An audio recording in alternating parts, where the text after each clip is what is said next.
It is Tuesday, August 4th, 2020.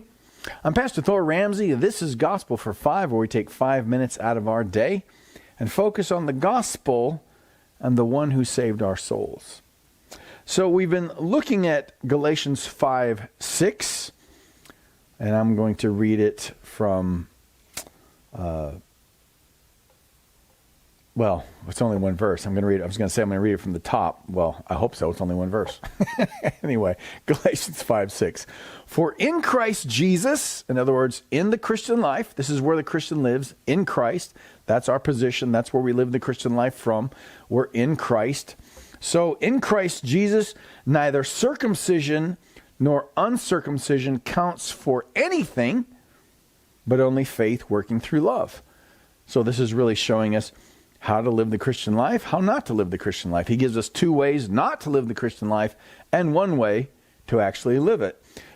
Yesterday we went over the circumcision mindset, which again is really trying to earn God's favor through keeping the law, which generally, if you've ever tried that, it's a total failure because we can't keep the law. The law was given that we might recognize our sinfulness, so we do not become holy through self-willed effort of gritting our teeth and keeping the law.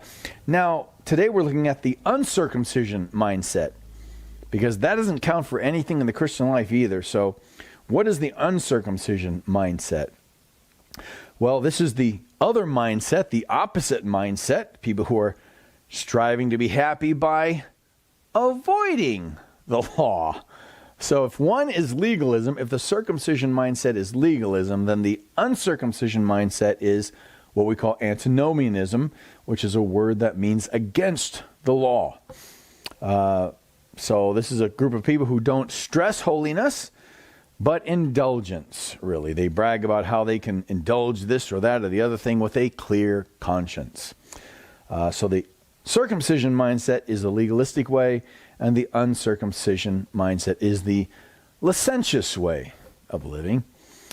So both ways of living lack love, and both ways of living enslave those who practice them.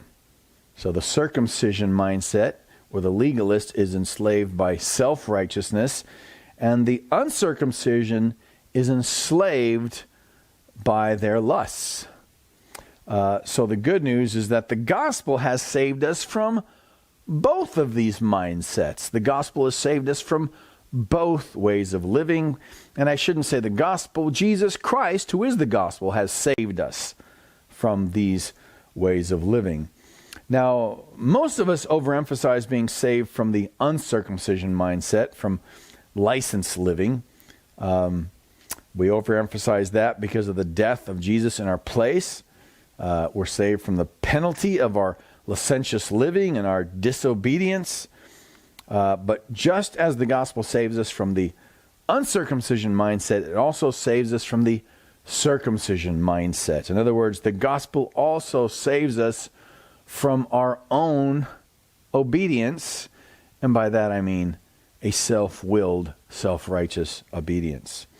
And that's good news, because if you haven't noticed, our obedience is less than perfect. So if you're really striving to earn God's favor through obedience, there's always going to be this emotional, psychological state of falling short. And by that I mean you're always going to feel like you're displeasing God.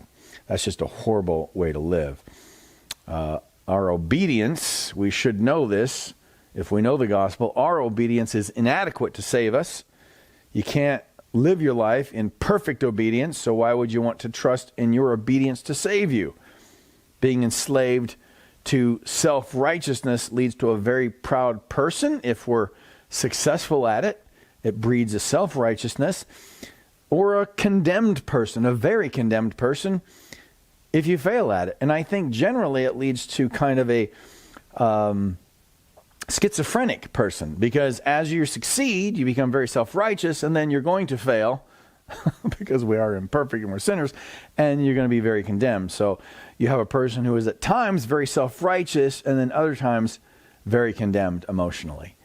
So that's a horrible person to be around, because when the person is feeling like they're doing really well, they're very self-righteous, and a self-righteous individual is not a pleasant person to be around because why? Well, they're self-righteous. They're smug in their perception of other people.